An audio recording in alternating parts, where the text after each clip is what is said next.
En este video quiero aclarar la diferencia entre lo que es el break-even point o el punto de equilibrio y lo que es el punto de cierre. Para muchas empresas, la decisión sobre si cerrar o no un negocio, ya sea de manera temporal, de manera permanente o inclusive cierto momento del año o cierto momento de la semana, es totalmente independiente del punto de equilibrio o del punto de break-even. Y permítame explicarlos. El punto de equilibrio, el punto de break-even es aquel nivel de unidades producidas o vendidas en el que ya estoy cubriendo todos mis gastos y no gano ningún tipo de utilidad. Es decir, es el suficiente nivel de producción que equivale lo suficiente para cubrir mis gastos fijos y mis gastos variables. ¿Cómo se calcula? De hecho, tengo un par de videos de esto en mi canal de YouTube, pero es una fórmula muy sencilla. Yo tomo mis costos fijos y lo divido entre lo que llamamos mi margen de contribución, que es sencillamente el precio al que vendo el producto menos el costo variable promedio. Es decir, si digamos yo estoy en un restaurante, este es el ejemplo que normalmente yo doy, digamos que yo estoy en un restaurante que va a tener costos fijos de, digamos, $5,000 mensuales y yo vendo un producto, que ese producto lo vendo a $10 y que en promedio me cuesta 4 o 5, vamos a poner números más redondos, me cuesta $5 producirlo y me lo vendo a $10, ¿cuántas unidades tengo que vender para cubrir todos mis costos fijos y todos mis costos variables? Lo primero que hay que identificar, y esto se va a volver muy importante para la teoría del punto de cierre, es que si el precio es mayor el costo variable promedio, es decir, yo lo vendo a $10 y me costó 5, ahí yo tengo un margen de contribución de $5. ¿Por qué le llamamos margen de contribución? Bueno, porque el mismo contribuye a cubrir mis gastos fijos, es decir, todos esos gastos que tengo que pagar independientemente de mi nivel de producción. Si utilizamos esas premisas, yo tengo costos fijos de $5,000, tengo un margen de contribución de $5, entonces ya el número se vuelve más sencillo de calcular. Mi punto de break-even, es decir, el punto al que yo cubro absolutamente todos mis gastos, es cuando yo vendo 1,000 unidades. Es decir, 5,000 entre 5. O cuando yo llego a vender 1,000 unidades, yo cubro todos mis costos variables con el precio y ese excedente me ayuda entonces a cubrir los $5,000 que yo tengo de gastos fijos. No estoy ganando profit de ninguna de las maneras, no estoy teniendo utilidad de ninguna de las maneras, pero ya yo sé que si yo vendo 1,000 unidades a un precio de $10, costándome en promedio $5 producirla, ya estoy cubriendo todos mis costos fijos.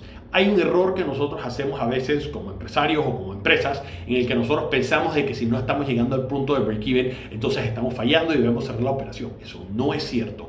El punto en el que nosotros debemos cerrar nuestra operación o tomar una decisión sobre tomar nuestra operación es en el llamado punto de cierre o en la regla de cierre. La regla de cierre es muy sencilla y está relacionado de hecho al punto de equilibrio. Es cuando el precio no es suficiente para cubrir mi costo variable promedio. Y esto puede pasar de dos maneras. Podemos tener, como lo que está pasando ahorita, que hay tan poca demanda que eso ha depreciado el precio o que ha creado una desinflación en el precio y el precio ha caído al punto que no puede ser suficiente tal vez para cubrir el costo variable promedio de eso. O que mi costo variable promedio para ese momento haya aumentado de manera que ya el precio del mercado no sea suficiente para cubrirlo. En ese caso tengo un margen de contribución de 0 y cuando tienes un margen de contribución de 0, olvídate de los gastos fijos, no hay nivel de producción que puedas hacer en el que ya estés cubriendo tus gastos fijos. ¿Por qué este es el punto en el que hay que cerrar? Y veámoslo de la siguiente manera. Volvamos al ejemplo que teníamos originalmente. Yo sé que si yo tengo $5,000 en gastos fijos, tengo para poder cobrar $10 por cada unidad que vendo y cada unidad que vendo me cuesta $5, entonces yo sé que estoy cubriendo cuando yo llego a los 1,000 unidades producidas o vendidas, técnicamente a las unidades vendidas, entonces ya estoy cubriendo mis gastos. Significa que no debo producir si nada más produje 900. Ciertamente si nada más produje y vendí 900, entonces no estoy cubriendo todos mis gastos fijos, estoy teniendo una pérdida. Pero ¿qué es mejor? ¿Producir algo o no producir nada? La respuesta debe ser bastante evidente. Si uno decide no producir nada, igual tiene que pagar esos gastos fijos, es decir, tendrías que pagar $5,000. Sin embargo, aunque hayas producido 500, 200, 600, 900 unidades, aunque no estés ganando profit, todo ese margen de contribución se ha estado yendo para cubrir parte de esos $5,000.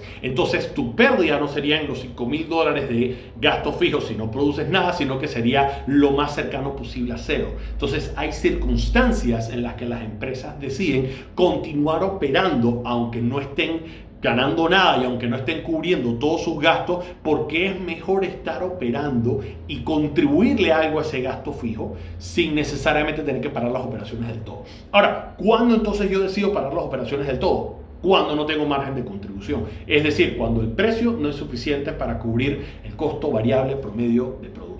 Y esto es súper importante porque el costo variable es aquel que depende del nivel de producción. Yo no puedo controlar mi gasto fijo en cierta medida, o digamos que es independiente del nivel de producción que yo tengo, pero mi gasto variable sí. Mi gasto variable depende de cuántas unidades estoy produciendo. O sea que si yo decido no producir, puedo dejar de percibir el costo variable. Sí tendré que pagar el gasto fijo, por eso hay que tal vez producir independientemente si estoy en el punto de equilibrio o no. Pero si yo estoy comprando algo a $10 y lo vendo a $10, ahí no me estoy ganando absolutamente nada. Yo puedo dejar de pagar esos $10 y simplemente no me gano nada, estoy pagando mi gasto fijo en lugar de seguirle contribuyendo a mis gastos adicionales. No tendría ningún sentido producir algo que vendo a $10 y que me está costando $11 producir. Y usted diría, pero es que jamás estaría en una circunstancia en el que yo produciría algo que me cuesta más al precio que puedo vender. Es que a veces eso no depende de nuestra empresa. Muy común que una persona diga, a mí me cuesta X, me quiero ganar tanto de margen y por ende yo lo vendo eso.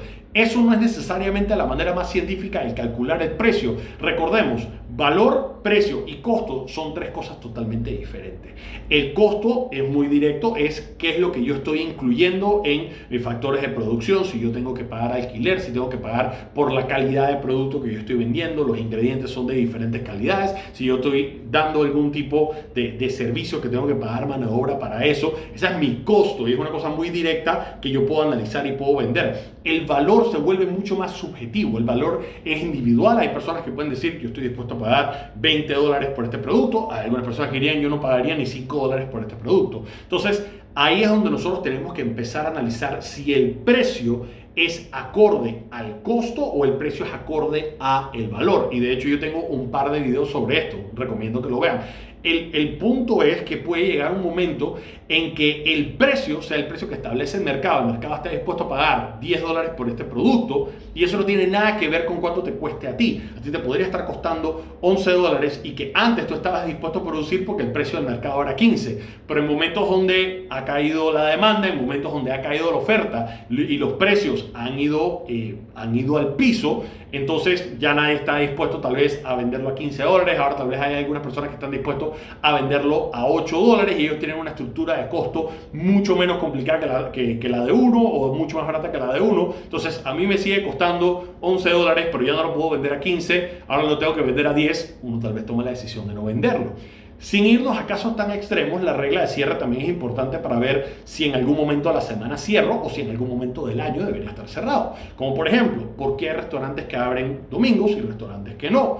Cuando nosotros tenemos domingo, nosotros tenemos que pagarle a nuestros colaboradores tiempo y medio al ser domingo. Si es feriado, también hay que pagarle diferente. Si es horas extra, hay que pagarle diferente. Y la decisión que toma una empresa es: ¿tendré suficiente demanda y tendré suficiente ingreso para por lo menos cubrir mis costos variables? Si la respuesta es sí, entonces es mejor abrir la mayor cantidad de tiempo posible porque de esa manera voy a poder cubrir todos mis costos fijos. Sin embargo, tengo que hacer estos pagos o digamos tengo que pagar estos gastos variables, pero no voy a tener suficiente demanda para cubrir el costo variable que ha incrementado, entonces es mejor mantenerse cerrado en ese día de la semana o en ese momento del año. Espero que este video haya sido súper útil y para cualquier pregunta, por supuesto que estoy a su disposición.